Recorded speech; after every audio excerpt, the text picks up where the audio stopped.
जिठानी ने पूछा कि बात क्या है, तो इतनी उदास क्यों रहती है? बोली कुछ नहीं भाभी जी, ठीक। बोले नहीं, तेरा चेहरा साफ बता रहा है कि भीतर जरूर कुछ ना कुछ तेरे अंदर। बोले नहीं मैं ठीक हूं। बोले पीहर में कोई दिक्कत? बोले नहीं कोई दिक्कत नहीं है, बहुत अच्छे से रह रहे हैं वो लोग। तुझे कोई परेशानी? तू बीमार है? मैं बीमार नहीं हूं। तू बता तो तुझे दिक्कत क्या है? अनमनी सी रहती है, उदास उदास सी रहती है, मुंह से कुछ बोलती नहीं। देवरानी की आंखों से आंसू की धार बह गई। ने कहा कि पगली रोती क्यों है? ऐसी क्या बात है तू मुझसे छुपा रही है? मैंने आज तक तुझसे कुछ ना छुपाया, लेकिन तू मुझसे आज कौन सी बात छिपा रही है? विगत 15 दिनों से देख रही हूं, ना तेरा काम में मन लगता है, ना तू हंसती है, ना बोलती है, ना टीवी देखती है, बात क्या है? उसने कहा भाभी अब आप पूछ ही रही हैं तो मैं बता रही हूं कि आपके देवर जी को व्यापार में बहुत घाटा लग गया है। घाटा लग गया? कुछ नहीं बचा उनके पास, सब शेयर मार्केट में लगा दिया। अब उनके पास 1 रुपया भी नहीं है, कर्जदार हो गए हैं वो। मैं किससे कहूं भाभी, आप हैं तो हमारे को दाल रोटी मिल रही है, वरना उन्होंने तो ऐसा काम किया है कि हमारे पास तो भीख मांगने की नौबत आ गई है। जेठानी ने कहा बस इतनी सी बात? बोले हाँ, इतनी सी बात में तो दुखी है, कितना घाटा लगा है? बोले 10 लाख रुपए उधार लिए हैं उन्होंने, अब चुकाने के लिए उनके पास पैसा नहीं है। कई बार तो वो कह चुके हैं कि तू अपनी जिंदगी जी लेना, मैं कर्जदार बनकर जीऊंगा, मैं सुसाइड कर लेता हूं। जेठानी ने कहा चिंता मत कर। अपने कमरे में गई, बहुत कम होती हैं ऐसी देवियां इस संसार में, ध्यान रखना। अपने कमरे में गई, पति से बोली कि सुनो तुम्हें कुछ खबर है? उसने कहा क्या बात है, क्या खबर, क्या दिक्कत हो गई है? बोले छोटे की खबर ली, देवर की खबर ली। बोले क्या खबर, अच्छा तो है? बोले नहीं, 10 लाख का कर्ज करके बैठा है, पूरा पैसा खत्म हो गया है उसका। तो भाई ने कहा कि अब मैं क्या कर सकता हूं इसमें? वो ऐसे ही करता है, जब भी हो लुटा देता है, बर्बाद कर, कितना मैंने उसके लिए सब कुछ किया। जेठानी ने कहा कि देखो चिल्लाने से कुछ नहीं होगा, गुस्सा होने से कुछ नहीं होगा। तो बोले वो जो अलमारी में 10 लाख रुपए रखे हैं वो मैं उन्हें दे देती हूं, उधार चुका देंगे, जब उनके पास होगा तो वापिस कर देंगे।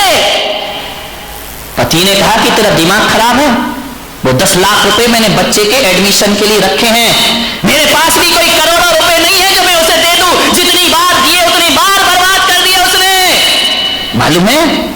जेठानी ने कहा ये 10 लाख रुपए जो तुमने रखे हैं वो मुन्ने के एडमिशन के लिए रखे हैं, उन्हें बाहर जाके पढ़ाई करना है, डोनेशन देना पड़ेगा, बिना उसके बच्चे का एडमिशन नहीं होगा। ये 10 लाख रुपए मैंने उसके लिए सुरक्षित रखे हैं। जेठानी ने कहा कोई बात नहीं है। बोले देख तू ज्यादा पक्षपात मत कर अपने देवर का, तुझे मालूम है 10 बार उसकी मैं व्यवस्था कर चुका हूं, हर बार बर्बाद कर देता है। उस पत्नी ने कहा एक बार और मेरा कहना मान लो। बोले तुझे अपने बच्चे का भविष्य नहीं दिखता है? एडमिशन नहीं होगा तो उसका साल बर्बाद हो जाएगा। उस देवी ने कहा कि सुनो मैं जानती हूं कि मेरे बेटे का एडमिशन नहीं होगा तो साल बर्बाद होगा, लेकिन देवर को यदि पैसा नहीं दिया तो उसकी जिंदगी बर्बाद हो जाएगी। अरे साल की चिंता मत करो, जिंदगी की चिंता करो। कल को देवर ने कुछ कर लिया तो जिंदगी भर में अपने आप को माफ नहीं कर पाऊंगी। वह गई, 10 लाख रुपए निकाले और चुपचाप देवरानी के हाथ में 10 लाख रुपए रख दिए कि मेरे बच्चे की परवाह मत कर, जा अपने सुहाग को जीवन प्रदान कर। ऐसी आदर्श महिला बनकर के वो खड़ी हुई। देवरानी ने देखा, आंसुओं से अश्रु धारा गिरी, जाम छाप करके रोने लगी। तब तब आंसू गिर रहे हैं, और हकीकत बताऊं आंसू ही नहीं गिरे, देवरानी भी जेठानी के चरणों में गिर गई कि आज तुमने मुझे जीवन प्रदान किया है।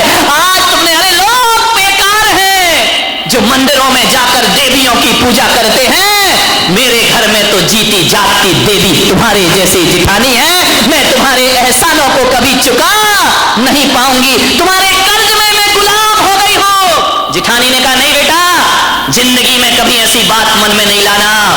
एक बहन यदि छोटी बहन की सहायता करती है तो उस पर कोई उपकार या एहसान नहीं किया करती है। मैंने वचन दिया था ना कि किसी भी परिस्थिति में घर को बिखरने नहीं दूंगी। महिलाओं, क्या इतनी ताकत है तुम्हारे अंदर?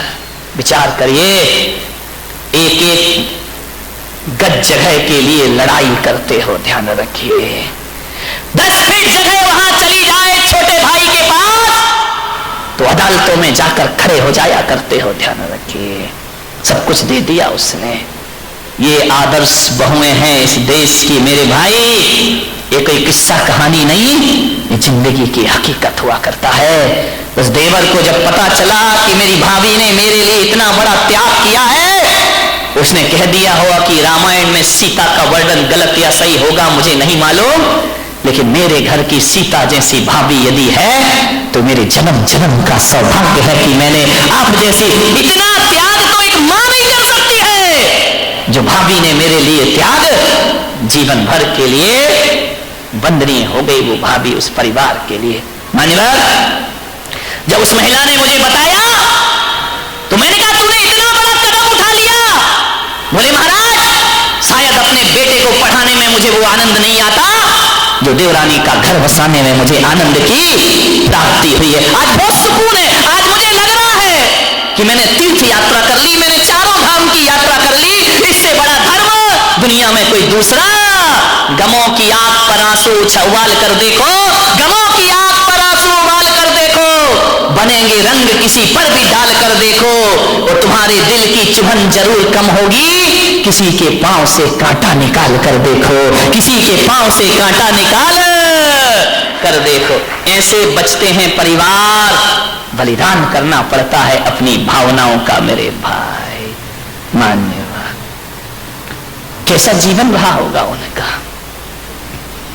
जिसकी बात सुनने में तुम्हें संतोष मिल रहा है, जिसकी कहानी सुनने में तुम तालियां बजाने को मजबूर हो, उसकी जिंदगी में कितना सुकून होगा। मान्यवर, भाई भाइयों को मत लड़ाइए, परिवारों को बिखेरने का काम मत करिए। तुम मनुष्य हो, पशु नहीं हो। एक पशु भी अपने समूह में रहा करता है मेरे भाई। जंगल में वो भी अकेला रहना पसंद नहीं किया करता है। क्या नुकसान है? एक शहर में जाते हो, अब गांव का घर छोड़कर किराए का मकान ढूंढते हो शहरों में। ध्यान रखिए, शहरों में किराए का मकान ढूंढ रहे हैं, ये गांव का घर छोड़ के आने की सजा है। ध्यान रखिए, शहर की तरफ भाग रही है दुनिया।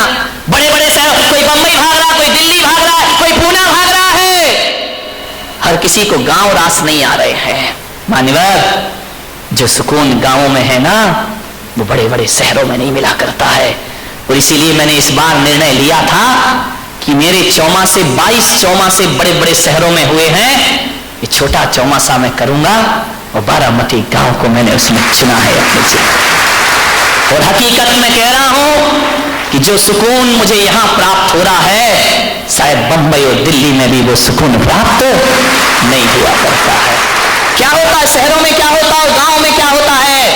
शहरों में मकान बहुत पास पास होते हैं, एक दूसरे से जुड़े होते हैं, एक ही दीवार होती है। शहरों में मकान पास होते हैं लेकिन दिल बहुत दूर हुआ करते हैं, और गांव में मकान तो दूर दूर होते हैं लेकिन दिल बहुत पास पास रहा करते हैं। ध्यान रखिए, शहरों में जाओ, गांव में जाओ तो लिखा रहता है स्वागतम अतिथि देवो भव।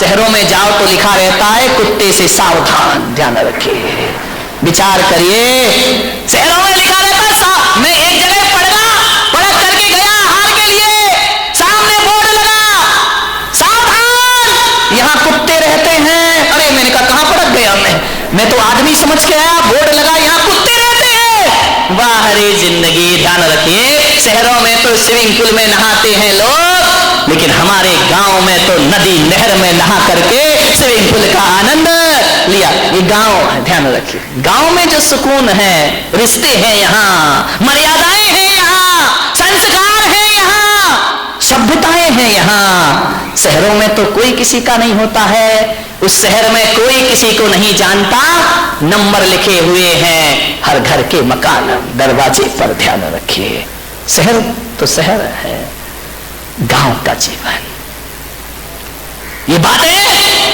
आज भी स्वर्ग के दर्शन होते हैं किसी छोटी जगह में जाने के बाद। मान्यवर, विचार करना है आपको। एक शहर में आप जाके रहते हैं, किराए का मकान रहते हैं। एक बात बताओ, 4 भाई यदि शहर में किराए के मकान में रहेंगे, 4 मकान लेंगे, किराया कितना लगेगा?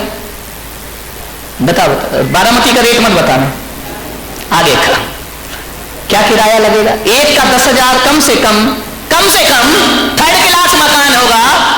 और 4 भाई 4 मकान लेंगे, कितना पैसा लगेगा? 40,000। एक बात बता दो, यदि चारों भाई एक मकान में रहें तो जो 40,000 खर्च हो रहा है वो 10,000 में अपनी जिंदगी गुजार सकते हैं आराम से, और 30,000 में उनका घर चल सकता है। एक बात याद रखिए, यदि साथ साथ रहोगे तो बहुत आसान की जिंदगी गुजरेगी। एक बात याद रखना, अलग अलग रहोगे तो नमक भी महंगा पड़ेगा मेरे भाई, आटा दाल भी महंगा पड़ेगा, और साथ साथ रहोगे तो फायदे ही फायदे हैं, ध्यान रखिए। नहीं तो होता क्या है, अलग अलग रहते हैं ना। अभी देवरानी चली गई पीहर, दूसरे जेठानी के यहां वो पति भोजन नहीं कर सकता, होटल से डिब्बा मंगाता है, खाता है, अपना समय गुजारता है, नौकरानी बना के देती है। यदि साथ साथ रहो मेरे भाई तो ना खाने की चिंता, ना पीने की चिंता। कभी कभी तो साथ साथ रहो तो ऐसा भी होता है कि कमाते 4 लोग हैं और खाते 5 लोग हैं, खाते 20 लोग हैं, तो भी घर में परिवार में अभाव के दर्शन नहीं हुआ करते हैं। 4 भाई में एक नहीं भी कमा रहा है तो वो भी चल जाया करता है, उसकी भी जिंदगी आराम से कट जाया करती है। जुड़ने में फायदा है, बिखरने में कोई फायदा नहीं है मेरे भाई। मान्यवर, भाई कभी भाई की बात ना काटे यदि घर को सुखी रखना है। बड़े भाई ने जो कह दिया, छोटा भाई उसे काटने का प्रयास ना करे, और छोटे भाई ने जो कह दिया, बड़ा भाई उसे ना काटे। कोई बहुत बड़ी बातें नहीं हुआ करती हैं, छोटी छोटी बातें हम काट दिया करते हैं, एक दूसरे का विरोध कर दिया करते हैं, कोई बात नहीं। गलत कर रहा है ना, ठोकर लगेगी, समझ जाएगा, ध्यान रखिए। मान्यवर, एक दूसरे की बात ना काटें, एक दूसरे का सम्मान रखने का प्रयास करें। और एक बात ध्यान रखना, कभी भी सबको नाराज कर लेना, भाई को नाराज मत करना।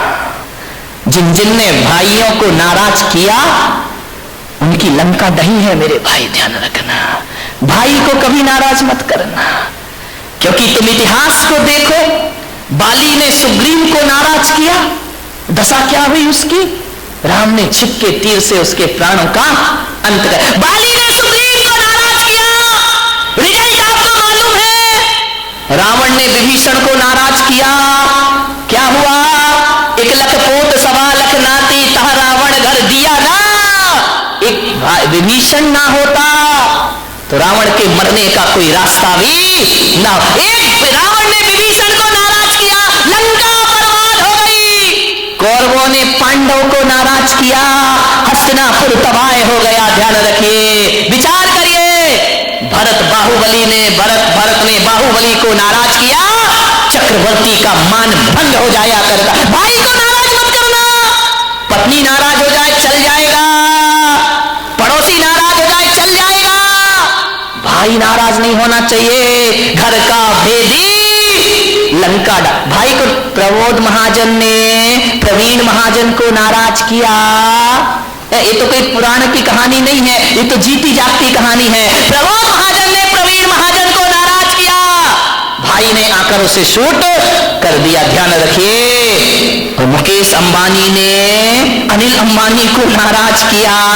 हस्त्र आपको मालूम है, जिंदगी में कभी भाई को नाराज मत करना, भाई से तो बनाकर ही चलना चाहिए। भाई तो हमारी भुजा हुआ करता है, भाई हमारी ताकत हुआ करता है। भाई भाई के दुश्मन कभी ना बने, वरना हस्त्र बहुत बुरा हुआ करता है। ध्यान रखिए, क्योंकि दुश्मनों को नहीं मालूम कि हमारी कमजोरी क्या है, भाई को मालूम है कि हमारी कमजोरी क्या हुआ करती है।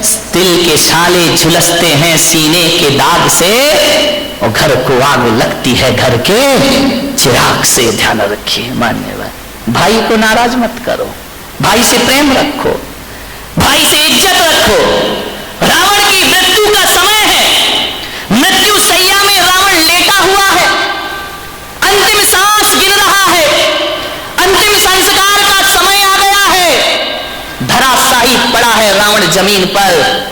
वो रावण जिसके पास अदम्य क्षमताएं थी, अदम्य साहस था, नवग्रह जिसके दरवाजे पे हाथ जोड़े खड़े रहते थे, यमराज जिसके चरणों में लेटा रहता था, ऐसा रावण शक्तिशाली।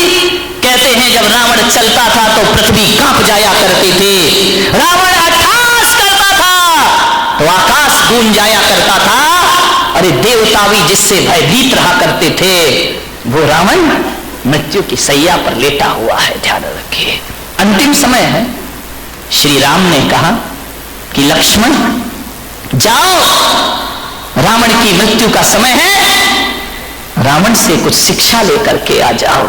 लक्ष्मण ने कहा भैया आप कैसी बातें करते हैं, रावण हमारा दुश्मन है। अरे बोले भले दुश्मन हो, लेकिन रावण जैसा प्रकांड विद्वान इस धरती पर कोई दूसरा नहीं हुआ।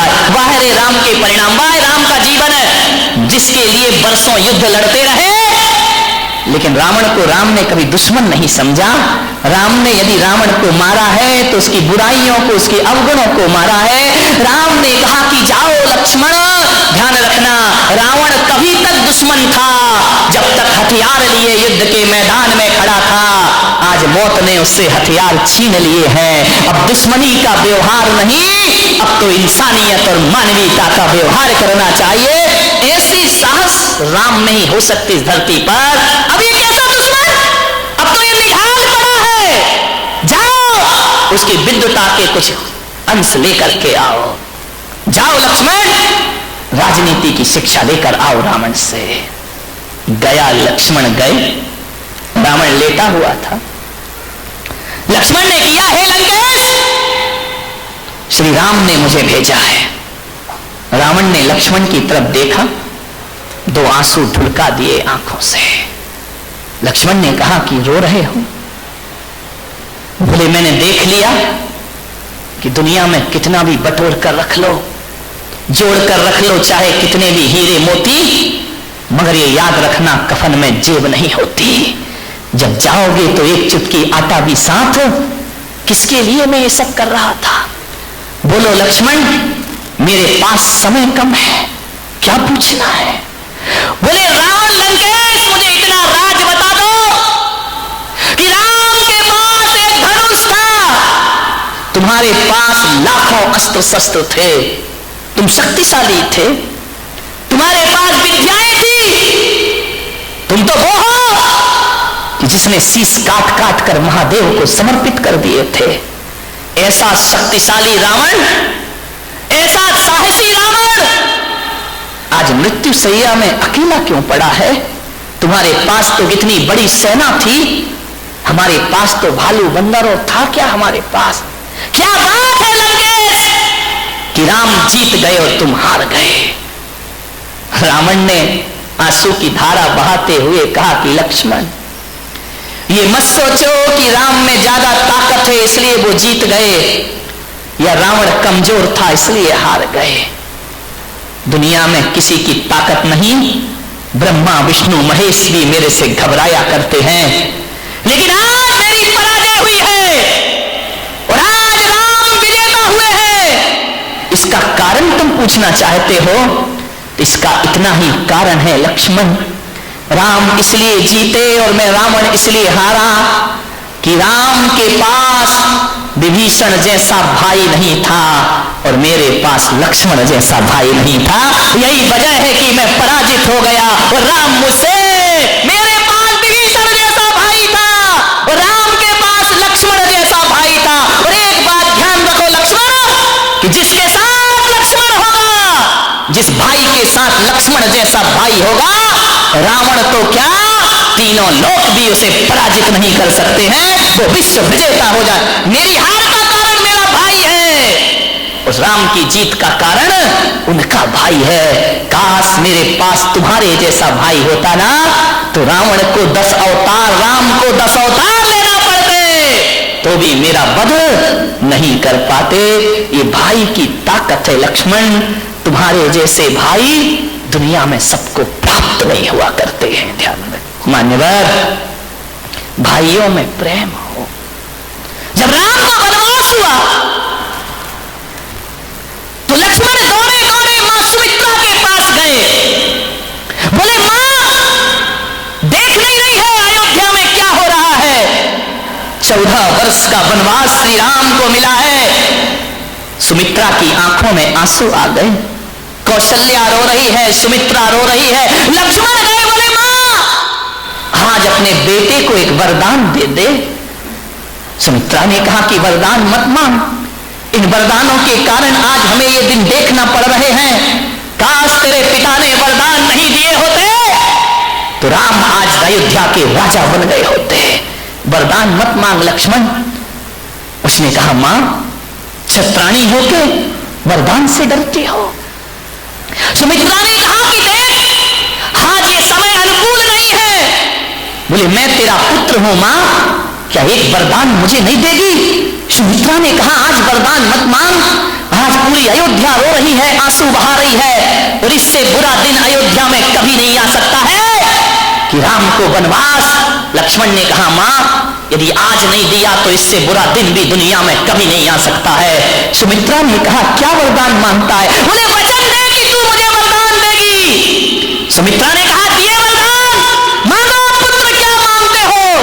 आज अयोध्या की ये रानी अपने बेटे को वरदान देती है। तो लक्ष्मण ने मां के चरण छुए और मां का हाथ अपने सिर पर रखवाया और कहा कि मां एक ही वरदान दे दे कि पिता के वचनों के लिए बड़ा भाई जंगल जा रहा है तो मां के वचनों के लिए लक्ष्मण भी उनके साथ जाने को तैयार है। मां मुझे वचन दे, मैं भैया राम के बिना जीवित नहीं रह सकता हूं। पिता तो मुझे जाने की आज्ञा ना देंगे, लेकिन तू मुझे वचन दे कि मैं राम के साथ वनवास जाऊं 14 वर्ष, वरना मां यहां प्राण विहीन जीवन जीकर मैं क्या करूंगा।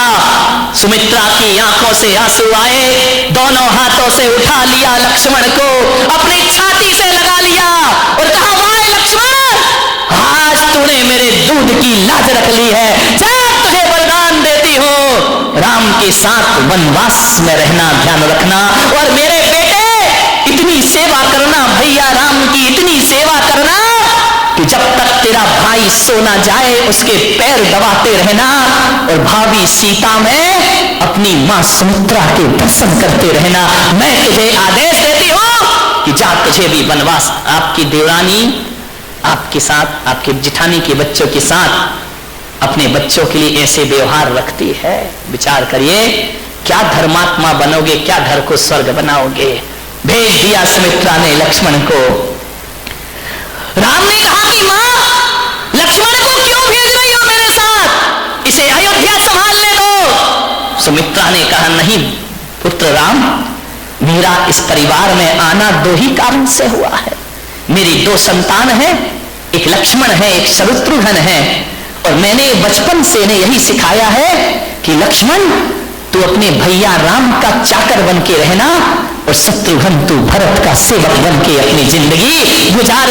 क्या संस्कार दिए जाते थे माताओं के द्वारा, क्या संस्कार थे हमारे परिवारों के, इतिहास उठा करके देखिए। और जब विदा होने लगे राम, तो कौशल्या ने आंखों में आंसू भरते हुए राम से कहा कि राम, ये जो सुमित्रा नंदन तेरे साथ जा रहा है, मेरे बेटे तू मुझे वचन दे के जा कि ये सुमित्रा की अमानत मैं तेरे साथ सौंप रही हूं, और बेटे तेरे प्राण चले तो चले जाएं, लेकिन लक्ष्मण को सकुशल वापस लेकर के वापस आना। इस अयोध्या में बिना लक्ष्मण के तू वापस मत लौटना। क्या भावनाएं थी इन माताओं की कि लक्ष्मण लक्ष्मण नहीं, मेरी बहन सुमित्रा का अमानत है जिसे सकुशल तुझे वापस लौटाना है।